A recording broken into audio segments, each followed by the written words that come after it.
Hello again, and welcome to another episode of Break the Cycle. Can you imagine?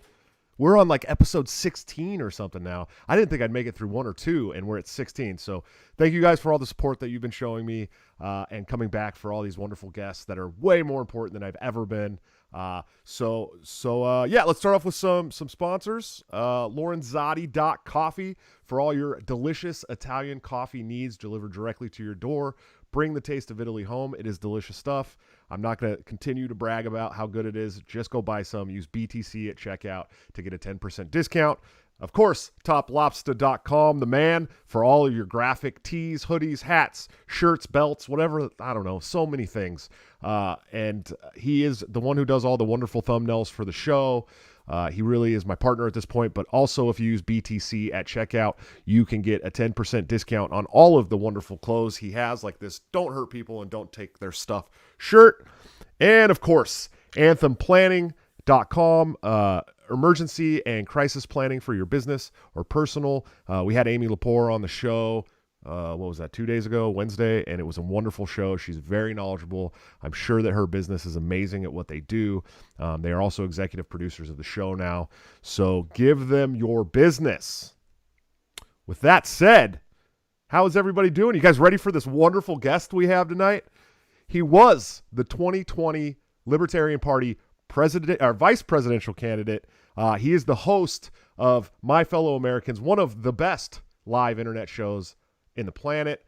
He's an all-around awesome guy, and his name is Tasha's husband. How you doing, Tasha's husband? I'm doing great, Josh. How are you doing, man? I'm hanging in there, Spike. Hey, man, thank you so much for coming on. I really appreciate it. I'm happy to be on. And before anyone asks, this behind me is the I forget what mountains they're called, but this is one part of the Alaskan mountain range. I'm currently in beautiful Wasilla, Alaska. I'm going to be speaking. Tonight we're doing an event, and then tomorrow I'll be speaking at the Alaska Libertarian Party's Gold Rush event.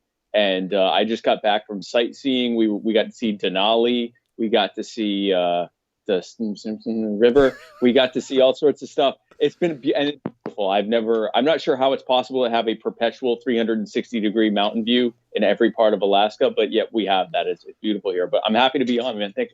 Thanks for having me on. Boomer in the camera already. Boomer moment, yeah. I've been to Alaska once. I flew into Anchorage, and then I drove to the Kenai Peninsula to a little place called the Homer Spit. I don't know how far away you are from there because I don't know much about Alaska, but there's this little bar.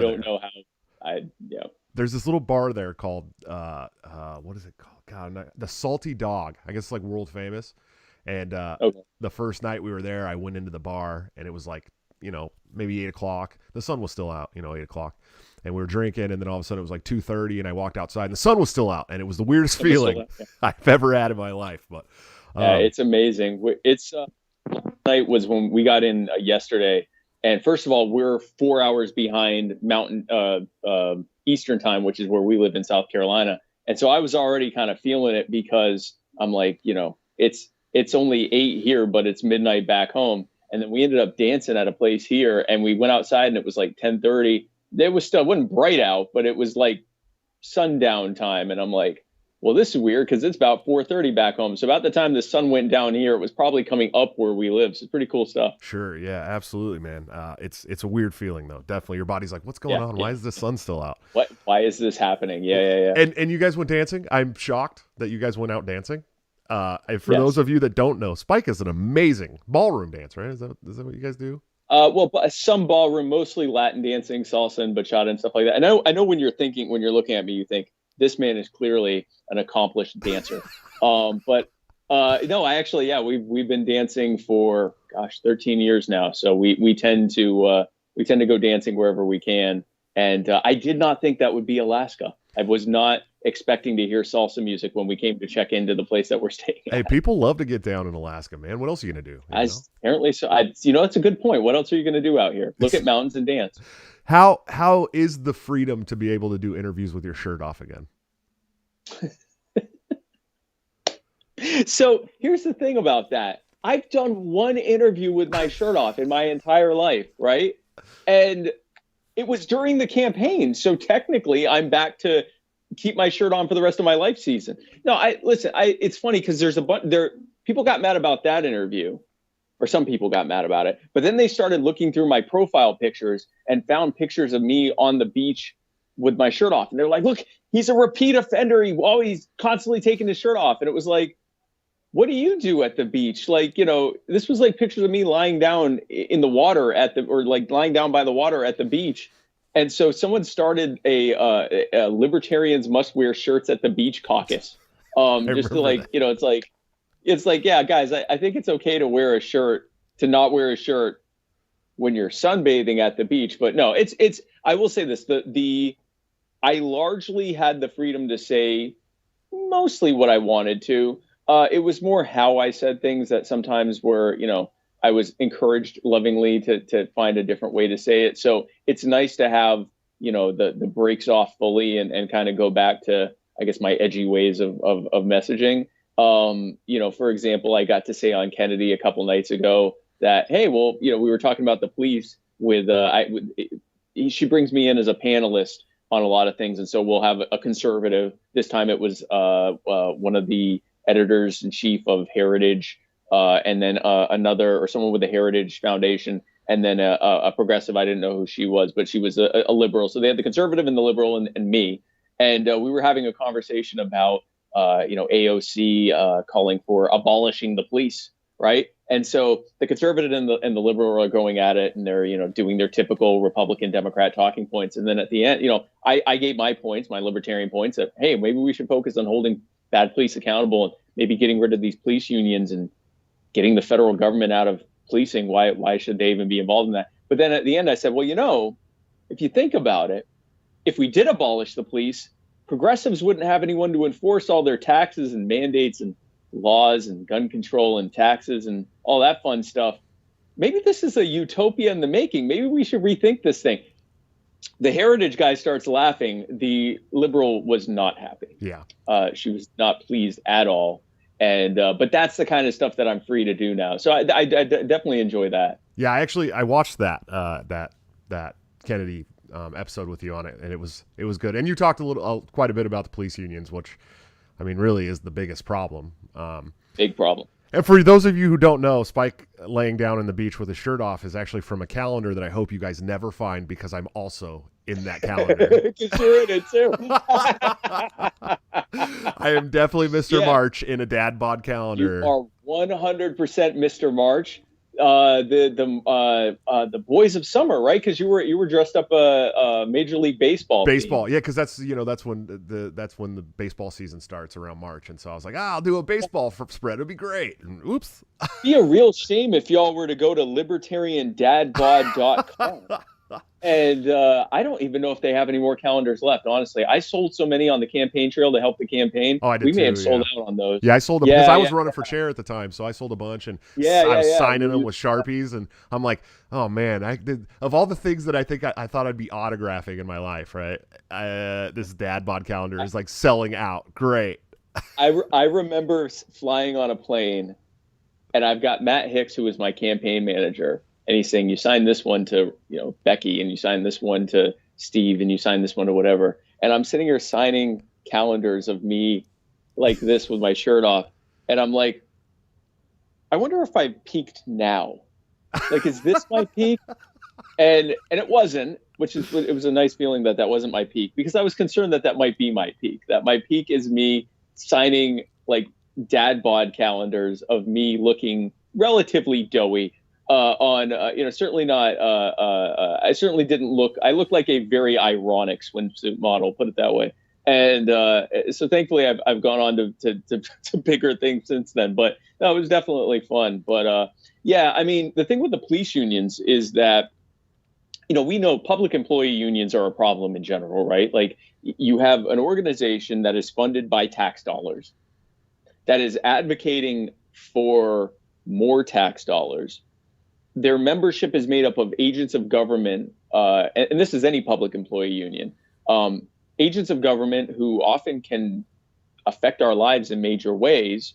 And it's crucial that they be held accountable, but those unions are pushing for them to be held less accountable. So they want more of our money, and they want less accountability to us. Now, that's bad in any situation. I mean, we've seen what the teachers unions have done. With the police, it's an especially bad situation because the police aren't just able to control or have a major effect on our lives. They're authorized to use deadly force if they've decided that that's necessary to do. And in theory, they have restrictions on that. But if anytime they use it, they have a powerful multi-million-dollar organization that backs them up immediately and begins putting propaganda out against the people that they've shot. This is a really incredible, a really bad setup that exists here. And, it is very, I would say it's schadenfreude, but I'm trying to be more mature. It is very edifying to witness people who often are defending unions, especially public employee unions, who at least understand that police unions are a major problem and a major part of the problem. Sure. It's a really funny issue because it's almost like the Democrats are fighting against their own interest and the Republicans are fighting against their own interest. And yes, I think I talked about this with Liberty Lock Pod, Clint from Liberty Lockdown. It's like the Republicans want a stronger police force, but yes, those are the people who are going to come and take their guns.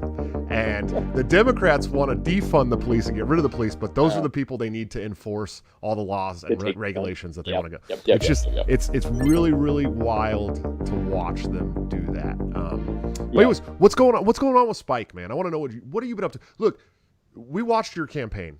I mean, it was great. I thought you were great. I thought you did really well. I thought your messaging was pretty on point most of the time. I didn't really find myself disagreeing with you. But what have you been up to since the campaign ended last year? So it's interesting. I thought when the campaign ended, I hoped that I would still. Well, I always intended to be very active in the movement afterwards and in the party afterwards. But I thought there'd be sort of this period of time where people would be like, "All right, the campaign's over. We're going into the holiday season. Maybe we'll talk to Spike, in January or February or something like that." What I found was that, if anything, election day was sort of the beginning in terms of the amount of people reaching out to me. I got more people reaching out to me, not just Libertarian Party members and activists and voters and things like that, but major media, way more attention after the fact than even during and running up to the campaign. And so where I thought I'd get a little bit of a break between election night and maybe February, January, something like that. That's actually I didn't get a holiday season. I went straight into it. And I had a little break in terms of traveling, but my first event after the election day that I traveled to was in December. And I've been doing stuff ever since then. Every single month I've been at least a couple places since then. And since I've been there, I've been to a few places in the Carolinas, but I've been to California, I've been to Tennessee, I've been to Oklahoma, I've been to Iowa, Alabama. I've not been to Iowa yet, but I want to get there. Was on the campaign. That was on the campaign. That was on the campaign trail. This is after the fact. And now I'm in Alaska. And next week I'm going to be in Wisconsin. And then the week after that, I might be in Tennessee again. It's and all sorts of events that I'm doing on Zoom and everything else. So during the campaign, I was in a different state almost every day. Now I'm in a different state almost every weekend. So the travel schedule isn't quite as busy, but the interview and appearance schedule is actually slightly busier than it was during the campaign. We actually did the numbers. I've gotten more national media attention post campaign than Joe and I got combined during the entire campaign, which says something about when media is willing to pay attention to libertarians. Sure. Well, and speaking of Joe, you guys were on the same ticket. You ran the same campaign, but it seemed like two very separate campaigns going on. Yeah. Is that how it felt for you? Did it feel like a completely separate campaign for you? So there were two aspects to why. And yes, to some extent, I mean, we were running for the same thing. We were running for Joe Jorgensen to get elected president, and by virtue of that, for me to get elected vice president. But when I would show up to events, I wasn't going and saying, "Hey, folks, here's why I should be vice president." I was saying, "Hey, folks, here's why Joe Jorgensen should be president." Now, with that said, there certainly were many times that it felt as though two separate campaigns were being run, or at least the campaign was being run in two separate ways. And there was two reasons for that. Number one, there was the fact that we could, by splitting up and going into different areas, cover much more territory. And this is something I'm lobbying for. Why I believe that we need to pick our nominees sooner than we do. I think instead of May. And this year it was even worse because we didn't actually have the convention till July, the physical convention till July. So we only had like 4 months to campaign, not even quite 4 months to campaign heavily. I think we should be picking our candidates in like December of the previous year or January of that year at the latest, just to give them some more time to campaign. Yes, the Republicans and Democrats don't pick their candidate until like September, but it's already obvious who's going to be the winner way before that. And they're getting all this, free media and all this other stuff. There's no reason we should be waiting that long. But with that said, because we only had a limited period of time to hit the ground running, we felt like it would be better to kind of to run like that. But here's the other aspect of it.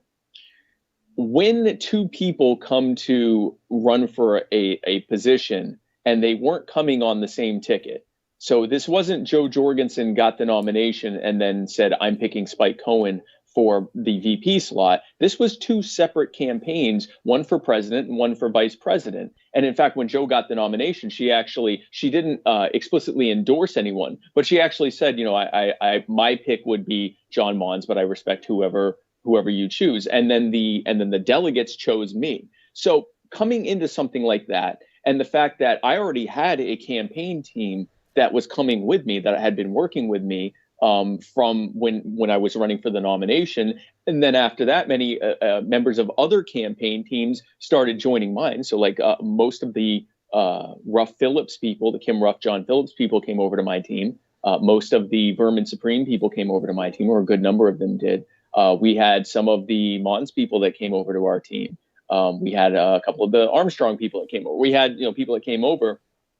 And as a result of that, there was sort of two teams that were trying to merge together and make a team. There was also the fact that Joe and my style are much different. Joe is, she's not much older, but she is older, and she is more of, I guess, a traditional a politician that would be more typical of what voters that have watched Boomer and Gen X candidates run like. Sure. Whereas I am very much, I'm an old millennial, but I'm very much running a more millennial friendly campaign. It's not that it's not friendly to others, but millennials and Gen Zers are going to, be a lot more receptive to a meme-based campaigning and edgy and much more edgy ways of marketing and messaging and things like that.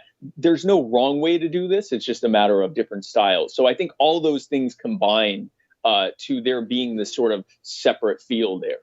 Sure. Yeah. Well, and so, let's state the obvious. You've continued, and we don't know where Joe's at. So I appreciate that. That's something as a party member for this party, I appreciate you using the status that you've earned from your campaign to continue working. That was always my intention. Right. Yeah. And that was going to be my next question is, what are your intentions going forward?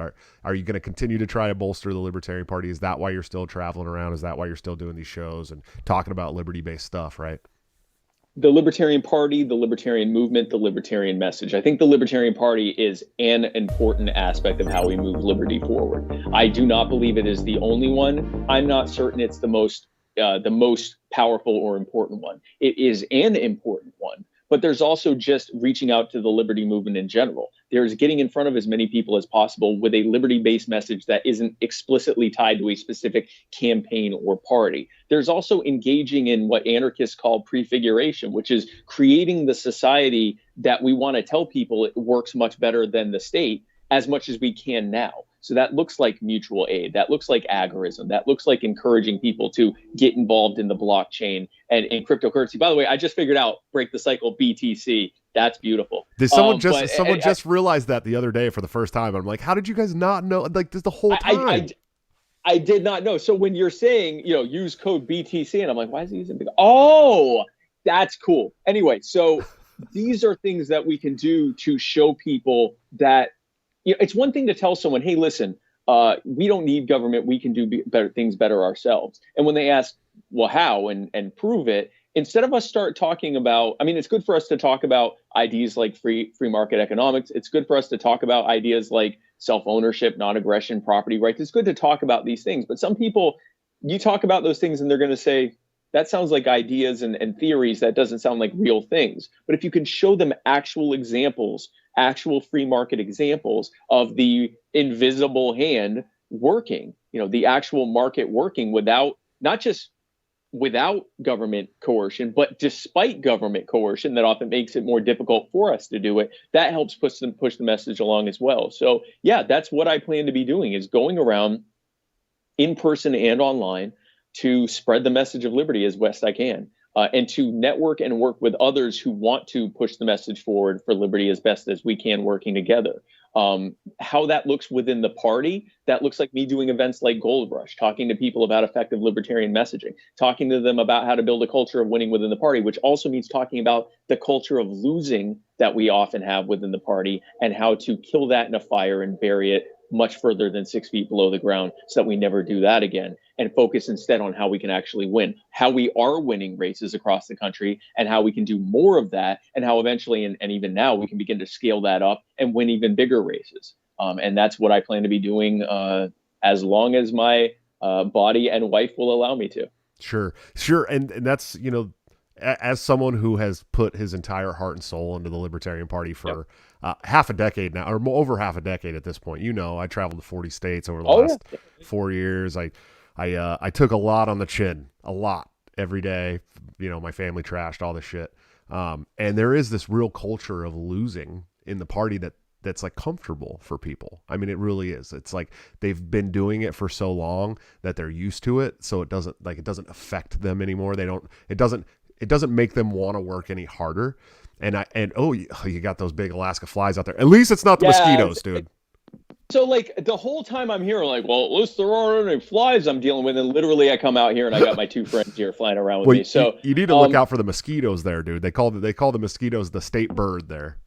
So I'm being told that it's just a little too cold for them to come out, and that if I'm here a month later, then I'll get to see them in full force. I come from South Carolina, where I deal with a lot of mosquitoes. I'm told it's even worse here. I'm not coming back in May. I will come when there aren't mosquitoes, because I already live somewhere where they're bad, and I'm told they're way worse here. Yeah, so I no, thank you. Yeah, they call them the state bird there.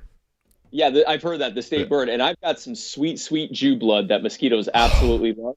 And so I definitely, like, they leave my wife alone, and I'm like, that's kind of racist. But anyway, so at anywhere, or anti-Semitic at the very least. But so, the thing, I think what happened with the culture of losing, I think it started as a coping mechanism. So if you figure what it must be like when a political party was started in someone's living room back in Denver 50 years ago, and this is a political party, and they're having to sign an oath not to use force because there are threats that the Nixon administration is going to label them a subversive group or something. Like, just the atmosphere and the environment of what that must have been like. And then, the first few years, you don't win a single thing, nothing. You don't win any local rate, nothing. You've got dozens of members. And then over time that grows, but you also see the growing resistance to what you're trying to do.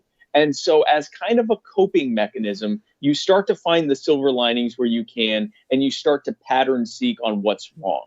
The problem is, if that isn't turned into an actionable way to move forward, and if instead the comfort is found in that, you now are in a perpetual state of blaming things that are out of your control instead of looking for things that are in your control, and then turning around and trying to, because you don't have really good actionable things to work on, like swatting these flies away, because you don't have really good actionable things to work on, you start nesting and you start blaming each other. And so there's this 4-year cycle. I call it a cycle of losing.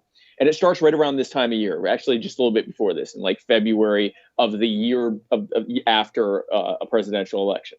And we get together and we have our meetings and we get online and we go to our conventions and all this stuff. And we fantasize about what's going to happen when we finally take over. Libertarians win the White House, we win Congress and the Senate, we take over all the state houses, and we end the Fed, and we end the wars overseas, and we end the IRS and taxation, and we end the war on guns, and we set people free from cages, and camps, and we allow the healing to begin, and the cost of everything goes down because we've ended the Fed and we've gotten government out of healthcare and housing and higher education, and the world begins to heal. We've seen America, or a world actually, set free in our time, and we have ended the cult of the omnipotent state. And then we focus most of our attention on races that those of us who are the most seasoned know that we have little to no chance of winning. We focus on president, we focus on Senate, we focus on Congress, we focus on governor's races. We focus on the races that we say are going to get the message out there, right? And we often ignore, or at least spend a lot less time focused on, the races that we actually can win. City council races, county council races, possibly sheriff's races, mayoral races, state legislative races, races that have an acute effect on the everyday lives of the same people that we're trying to set free at the federal and state level. But we don't focus on those because they aren't as sexy and they aren't as easy to focus on. We can focus on that. I'm already having, I can't tell you how many people have already asked me, are you going to run for president in 2024? And it's like, okay, how about the 1,000 people I want to get elected, by 2022 at local races? I think that's a much better thing to pay attention on. But so because we don't focus on that, we start preparing ourselves for loss. We're not being included in the debates, or sometimes we are. Like we had a Ricky Harrington that Tom Cotton actually wouldn't show up to. We had Donald Rainwater who participated in a debate. And did very well as a result of that. I mean, he was amazing. Oh, he killed. I was actually there at the first debate watch party. He absolutely stomped the Holcomb and I forget the Democrat's name, but he just went in there and just laid waste, and he got double digits. And I think that was a direct reflection of that performance. But in most cases, we don't get there. We don't get on the debate stage. We often aren't included in the polling. We watch the media ignore us, and then we get 1%, 3%, 0.5%, whatever. We don't get 5%. We don't get double digits. We don't come in second. We don't win. We're not on the debate stage. We don't really accomplish the things that we were hoping to. And we certainly don't take over DC and end the Fed and the wars and set America free. And so after that happens, we start raising our fist to the sky in anger. They'll never let us participate. This blasted corporate system, the media will shut us out, and the politicians will make it harder for us to even be on the ballot. And we're never going to get on the debate stage, and the system's rigged. We're all going to die. We're all doomed. And then we kind of nurse our wounds over the holiday season, and then we come back to repeat the 4-year cycle fresh again right here during convention season. And the reality is that's never going to become a successful cycle. It's always going to be, like we talk about, breaking the cycle. That's not a successful cycle. That's a cycle where we can continue to slowly grow the way that we are, but at our current pace, it could take 2, 3, 4 generations before we get where we want to go. And God knows all the stuff that can happen in between then. And so my thing is this: if we know that we can win certain races, and we know it's not rocket science, it's get involved in your communities, it's pick candidates, it's grow your local and state affiliates, it's actually grow at the grassroots level in your communities, it's get out there and get your message out there, it's find good candidates in those local roles that can run good campaigns and then work on those campaigns, help those campaigns to be able to get across the finish line. And then once they're in there, continue plowing forward on presenting the bold solutions that you had, even if everyone else in there is fighting against you. Show the voters that you were going to do what you were going to do and work to get more people in there. We know that works. We know that it's continuing to work. Why in the hell aren't we primarily focused on that? Instead of asking me, hey, Spike, are you running for president? Ask instead, hey, Spike, how can we get 50 libertarians elected in my state, or 100 libertarians elected in my state? Because that can actually, the likelihood of that happening is far higher than the likelihood of someone with an L next to their name getting elected to the White House in 2024. It is what it is. So let's focus on that. When you do that, then not only do you kill all the main narratives why people don't vote for us. Oh, you can't win. Yeah, we do win. We just won a bunch of races. Or, oh, your ideas sound like a pipe dream. No, they work. This is how they're working in city councils across the country. Oh, I only hear from you for a few months every 4 years. No, you hear from us all the time. You hear from us in your cities and counties and states all the time. Not only do we kill all the main narratives for why people don't vote for us, not only do we actually get people elected and build up a slate of libertarians that can run for higher races, but we also stop the fighting that's happening in the party. When you give people something actionable to work towards, they're less likely to fight each other. And then we remember why we were in the party together to begin with. And even if we don't agree on every single major issue, even if we don't necessarily agree on whether we like this person or dislike this person, we're working together. One of the only silver linings to all the ballot access fights we have is that it gives us something to fight together on. That we all get together to make sure we can get all 50 state ballots. And let's apply that same camaraderie and fight and grit and determination to creating actionable goals at the local level and at the statewide level to actually get libertarians working together, to actually get libertarians elected, and then to eventually work and scale that up so that we are winning those big races. That's how we do it. It's never going to happen with some strong man that's going to step into place and fix everything and, give the single libertarian message that's going to win all of the voters to the yard. It doesn't work that way. We have to show folks why liberty works. Most people need to see that it works. So let's show them that it actually works. Sure. Yeah, absolutely. And hey, man, you may have been the third highest vote getter for vice president in this country, but you are definitely the best fly tamer. Mike Pence had nothing on you, bud. Nothing. You see what's happening here, right? If I had been on that debate stage, that fly would have taken one look at me and been like, no, this is too he's too good with this. So I talk Jewishly. Right. So I'm already moving my hands around a lot. It's not a hospitable territory for flies or any kind of creepy crawlies or flyers already. But once I know they're here and I can see my reflection, now I'm even more active on it. And they really can't get me. They really can't get to me. No, Mike Pence I don't think he felt. No feeling I think his up hair there. helmet was he had no. I don't know if it's just a lack of nerve endings or just that the hair helmet was so strong. That he couldn't hear, they couldn't feel it, but no, it just stayed there. That would have never happened with me. I think it was the lack of soul mostly is what probably had that accomplished. I'd feel this if I had a soul. Yeah, that's a good theory. Yeah, if he had been a heartful person, he might have felt the fly on his head, but didn't have the heart to stop. Yeah, no such luck. So Joe Biden's talking about bringing the troops home from Afghanistan, man. How do you feel about that? You think that's going to happen? It interests me that this is how it's being phrased by major media. It's how the rope-a-dope's coming. Because here's the truth. We already had an agreement to get out of Afghanistan. It was negotiated during the Trump administration. It was to get out on or before May 1st. That is the agreement that the U.S. government has with the Taliban right now to continue this ceasefire until the troops leave in a couple of weeks. They were supposed to. Okay. Now, Joe Biden announces, great news, everyone. We're going to leave Afghanistan on September 11th. Now, and the media, instead of saying Joe Biden is breaking a treaty or a ceasefire with the Taliban unilaterally, which is inevitably going to lead to the Taliban fighting back when we refuse to leave. And honestly, at this point, they have every reason to say we're not even going to honor it till May 1st. I have a feeling they're going to even wait past May 1st just to say, hey, listen, we gave you until May 1st like we agreed to. And then, why is the media not covering it as Joe Biden breaks a promise? Here's why.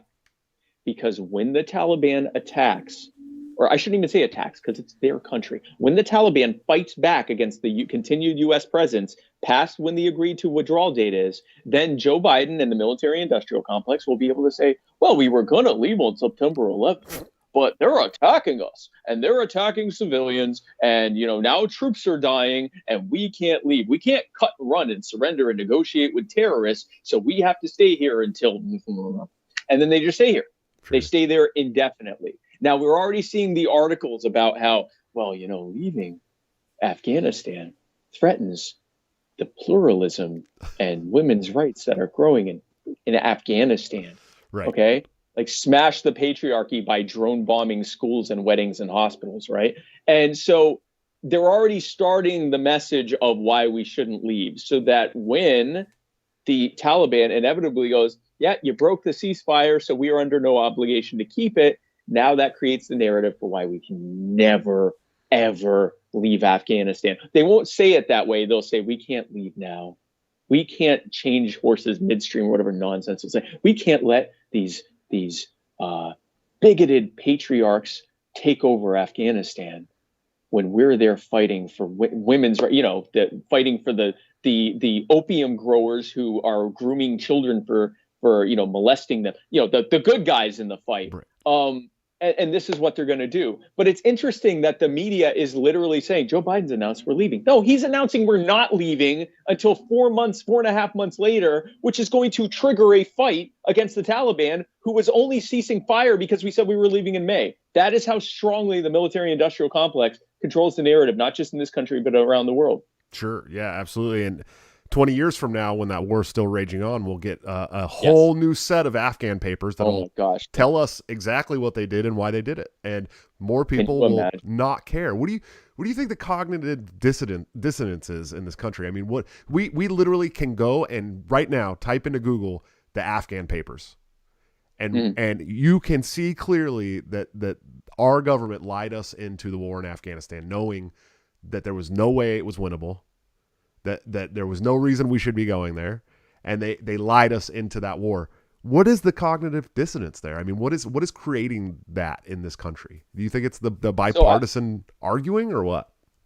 It is definitely there is an aspect of the Republican Democrat good cop bad cop routine working as intended, where people go, well, that's bad, but it's important that we stop the party I hate more than the party that I vote for. But it's also that a lot of people. This is where the corruption and lies and fraud and abuse that is inherent in the state, but especially in the Republican state, is actually a feature and not a bug. They want people to get so beaten down and so just inundated with constant reminders of just how corrupt and out of control and dishonest and fraudulent and violent that the people in charge are, that they go, well, yeah, but what are you going to do about it? That's just how it is. You know how they are. I mean, it's politicians, man. Oh, are you telling me politicians are corrupt? Well, I never heard of such a thing. And when you tell them, okay, but I thought the point of this government is that we get to vote for who we have. And they're like, yeah, that's the bedrock of our democracy, that you get to vote for them. I'm like, yeah, but you've already acknowledged that they're all garbage and you're not going to vote against them because that's just how it is.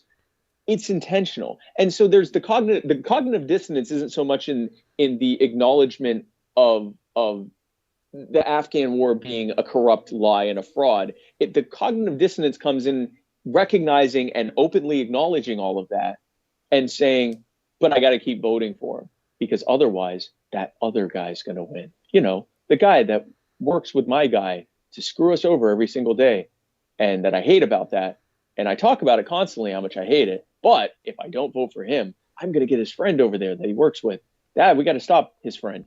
And that's where the cognitive dissonance gets in. And that's where it's important for libertarians to create a new binary, because people think in binaries. It is what it is. We're pattern seekers. We think in binaries, typically speaking.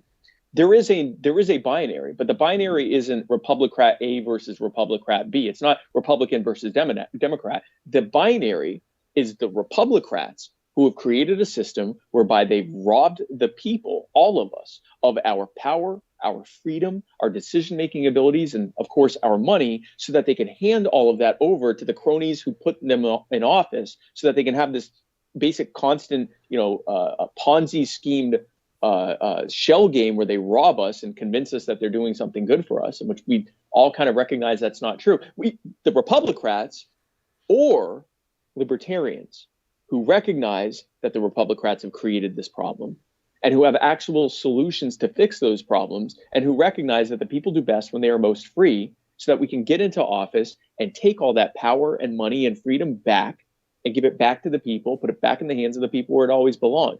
That's the new binary that has to be created. And the way that we do that, that's why I love doing these panels. That's why I love going in between a Republicrat and a Republicrat, letting them argue a little bit, and then saying, you're both right. You're both corrupt and hypocritical and wrong and bad about this issue, and here's why. And I don't necessarily say it that way, but I just let them talk, and I attack the conservatives' talking points from his perspective. I attack the liberals' talking points from his or her perspective, and then I give the libertarian take on it. And almost without fail, every single time that happens, one of the panelists will kind of like begin just agreeing with me and kind of shaking their head, oh, that's Spike, but he's got some good point. And the other one just shuts down emotionally. So in the last panel, it was the Sarah lady who just completely gave up on the situation there. I think she was nervous, and I think it was her first time on something like that. So I want to be nice to her, because I think she probably was just very nervous, but she kind of gave up. And the Heritage Foundation guy was like, that's funny. That's a good point.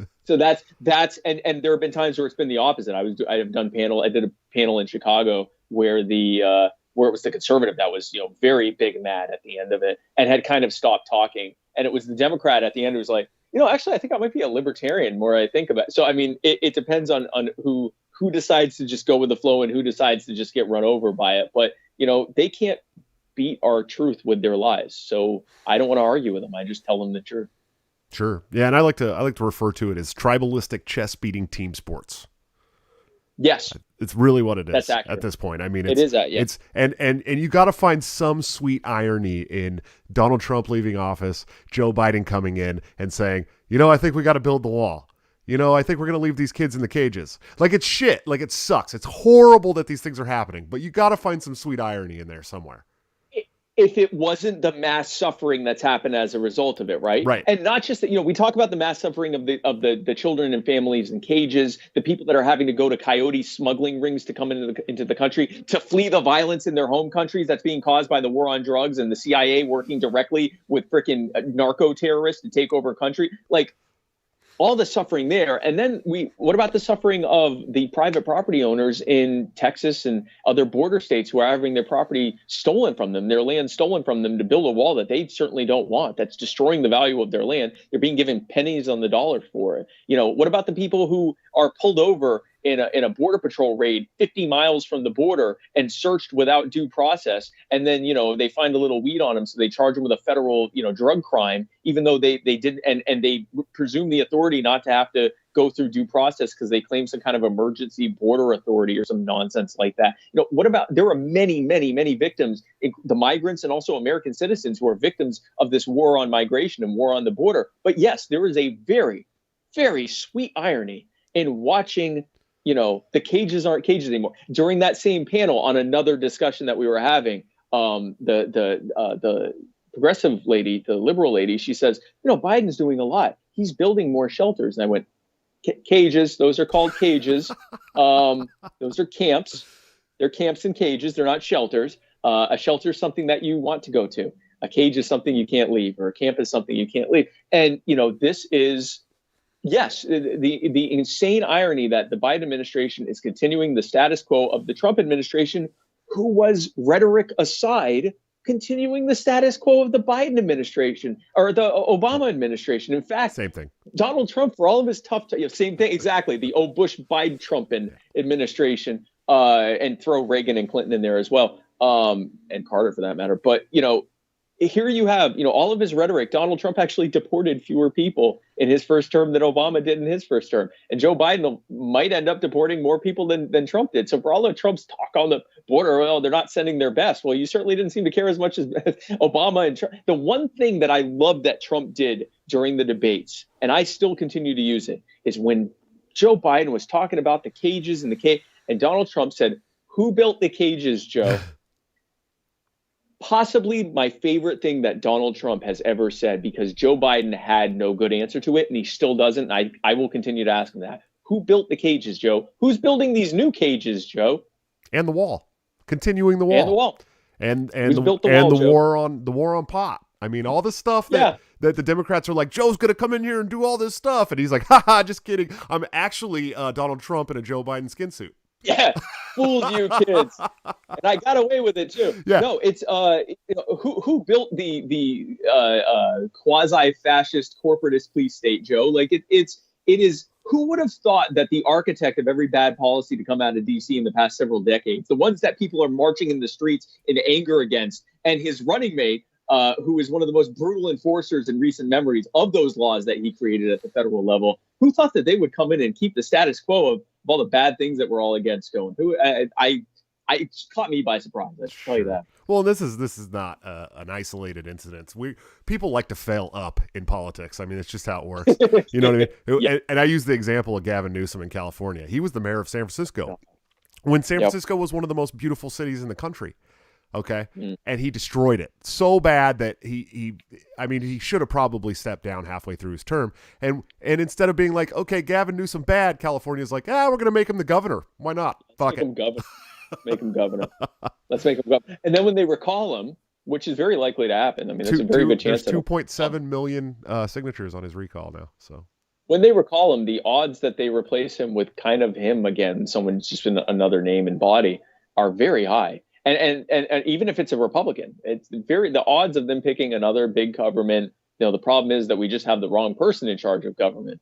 People got mad at Donald Trump when he would say that, except he was just saying the quiet part loudly. But really, he's saying what every other, Republican politician says. The problem is that it's not me in charge. It's just Donald Trump would literally say it, right? Like, and I'm no Trump fan even remotely. Anyone who follows me knows that. But there's something special about going, yeah, no, I'm just going to say it. The problem is that I'm not in charge of everything. Okay, well, at least you're honest about it. At least you're honest that that's what the problem, that you think that's the problem. Everyone else just comes up with these more, subtle ways to say, no, the problem's not the system. The problem's not that the transmission's broken in the car. It's that I'm not the one doing the shifting. So it's very wild stuff.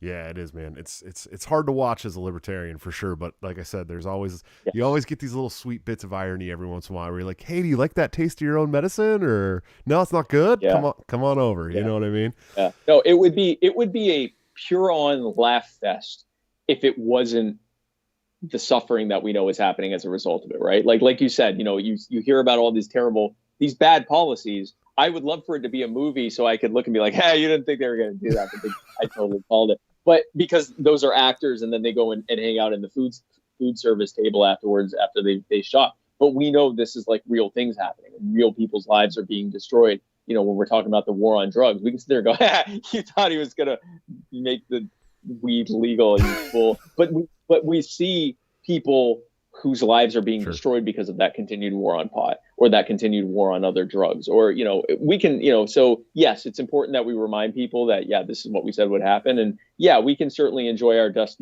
desserts, but I can tell you, I would much rather this be something that I was proven wrong on. Someone said to me, what will you say if Joe Biden does do this and that and this and that and this and that? And I'm like, I would be happy. Yeah. And I'd say, great job. Yeah. I still disagree with him on this and this and this. But if he does do that, fantastic. I'm glad to be wrong. I will happily eat crow while people suffer less. Absolutely, 100%. Sure, absolutely. How does it feel to know that 2 years ago you were interviewing me, and now you're so famous that I'm interviewing you?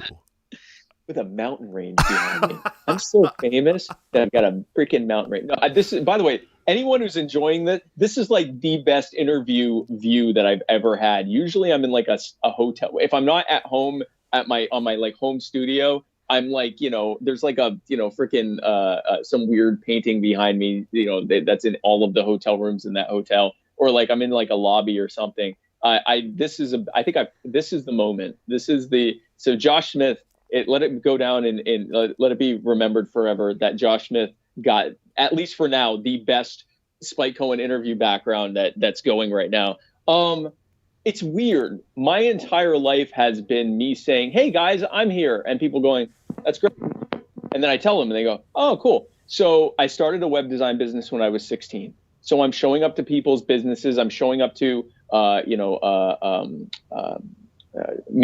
trade groups, like, associations of people that are in the same type of business, and trying to sell my wares there and saying, hey, how about I become your official web designer and I give everyone a discount and I speak at your convention about stuff so I get more contracts. And I go in and I would, sell myself, peddle my wares, and people are like, who's this kid, right? And so then I retire from that and I get into politics. So I start my podcast and my shows, and I'm like, hey, I'm Spike Cohen, and I've got a show. I'm talking about liberty stuff, but I don't really say it because I'm trying to talk to normies.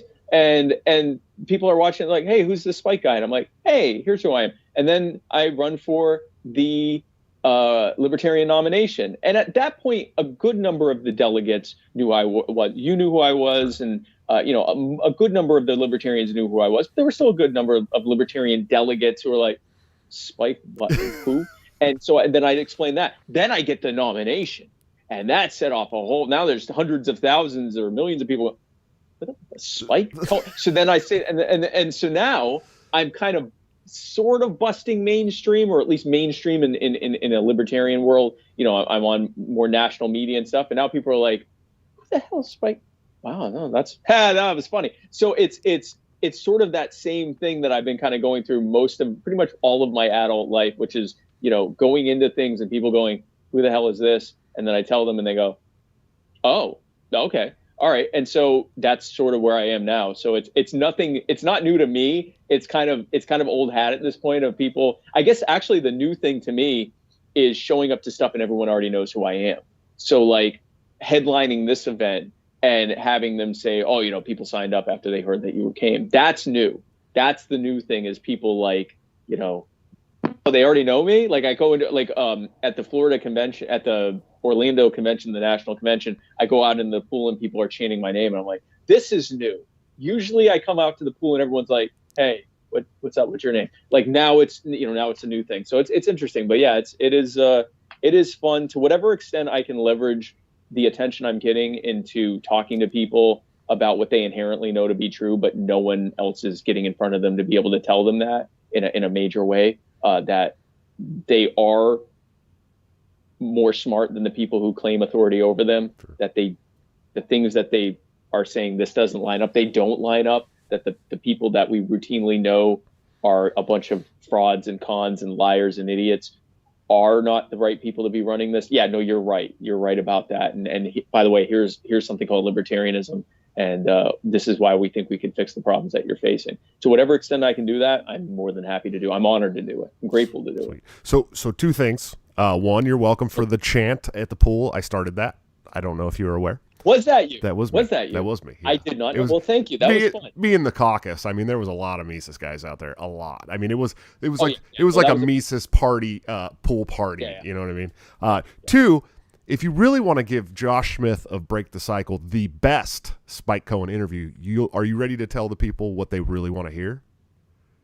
Where's the mixtape, Spike? Oh no. Where is the mixtape?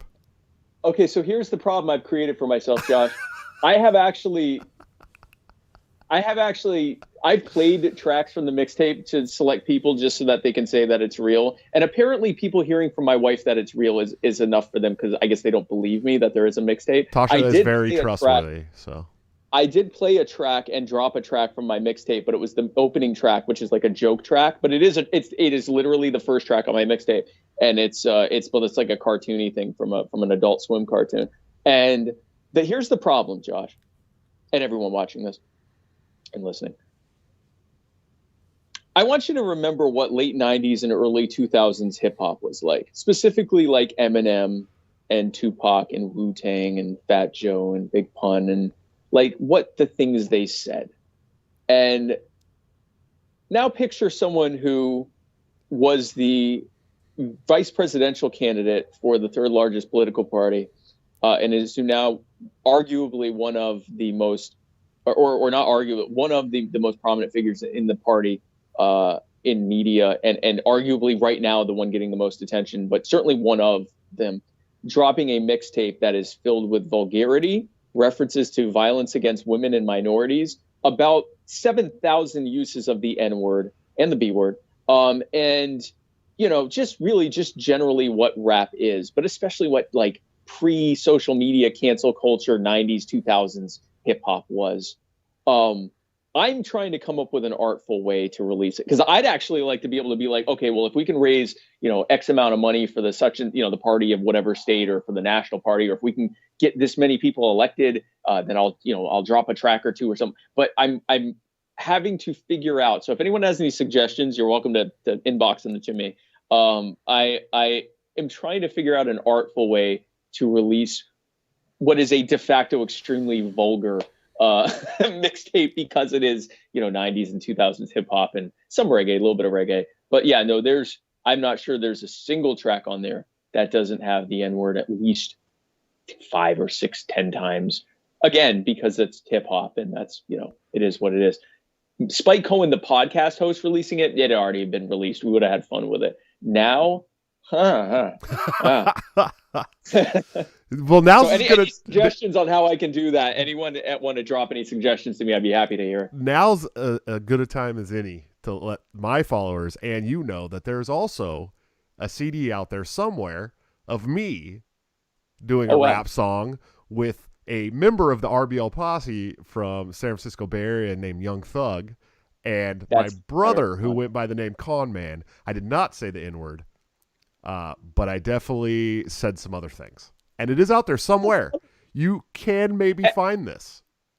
And because of the things you said, you're at least slightly hesitant to put it out there because of that, right? Now, see, at least with mine, I wasn't the one rapping. Like, this is my mix. A lot of people thought, like, oh, Spike's dropping bars. No, I don't. You never hear me on it. I just remixed a bunch of songs that I liked and, put in some beats that I liked and stuff like that. Pretty cool. I mean, I still listen to it. It's on the phone that I'm using to record this right now. So it's not like hidden to the world.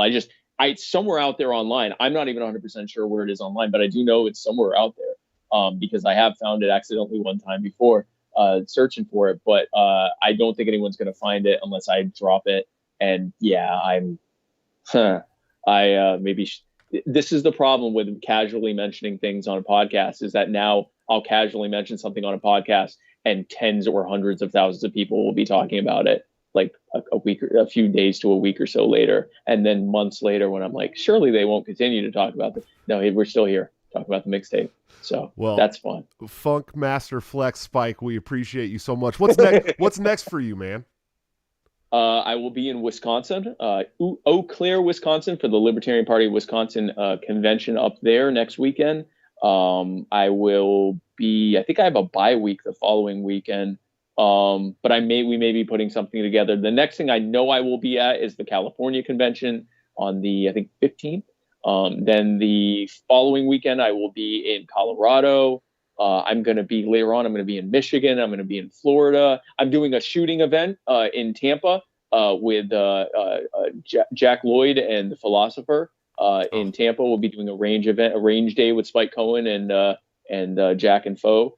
And oh man, there's just so much stuff going on. Here's what I can tell you. Follow me on my social media, on my Facebook, my Twitter, my Instagram, and or my YouTube. And I routinely update people with what I'm doing, both in person and online, any major events I'm doing, any major media interviews I'm doing or anything like that. I let people know I was doing this too. So, that I'm out here and I'm just getting started, and I'm really excited to see where we can go spreading the message of liberty. And I'm happy to be on. Thanks for having me on, man. Yeah, absolutely, man. I really appreciate Spike the activist and Spike the politician. But before that stuff, you were Spike my friend. You know what I mean? And that's what I really love about you. So thank you so much for coming on, man. It was a great interview. I'm sure the people of Break the Cycle appreciate you being here. And we really look forward to whatever comes next for Spike. Thank you, man. I appreciate it. And I look forward to talking to you again soon, man. I appreciate it. Absolutely, brother. Take it easy. All right, guys. Another awesome interview. Spike's great, man. He really is a cool guy. Definitely go follow him. Give him your support. He's going to tell it like it is. And he gets on Kennedy all the time now. I think it's like, God, he seems like he's on there every other week now. Must be great, man. Maybe someday they'll call me. I got to get 100,000 followers. I think that's what it takes. But anyways, thank you guys again for checking out another episode of Break the Cycle. Make sure that you check out LaurenZotti.coffee for all your Italian coffee needs. TopLobster.com for any kind of graphics you need. Pay this man. He deserves all of your money. And, of course, AnthemPlanning.com for all your emergency and crisis planning needs. Let's check the schedule. Coming up on Tuesday, I have an awesome special show with Ace Archist from Twitter. I'm very excited about this. This man is quickly becoming one of my favorite people in the entire movement. He's got a new podcast called Slurp Gang. Definitely check it out if you can. It is not so politically slanted, but definitely hilarious and amazing. Yeah, that's pretty much it. I think Wednesday, Josh and Lane will be here. Josh Smith, if you watch the credits, is my name twin. He's one of the reasons why I was able to do this show. He was one of the first supporters of the show before it ever even became a show, so I'm very excited to have them on. But yeah, I will see you guys on Tuesday for the Ace Archist interview. Until then, don't forget to break the cycle.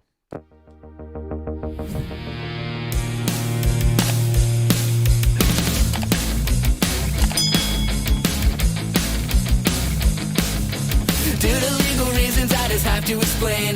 The lyrics of my last song may seem to contain a violent call to action in the verse and refrain, but I just landed in Minecraft. The helicopter part was is too. GTA 5 and the things you do. So any violence you commit, I am not an excuse, because I just spent it in Minecraft. Well, Chipper is my friend and he's constantly cold. Accusations of incitement getting totally old. Make your own choices, yeah, you have control, because I just spent it in Minecraft. Obviously I would never advocate force, unless there's due process and a trial, of course. And if you're convicted, we will make you a corpse in Minecraft, just in Minecraft. You're nothing on me and you know it. No product dinners, gets and clothes from COVID.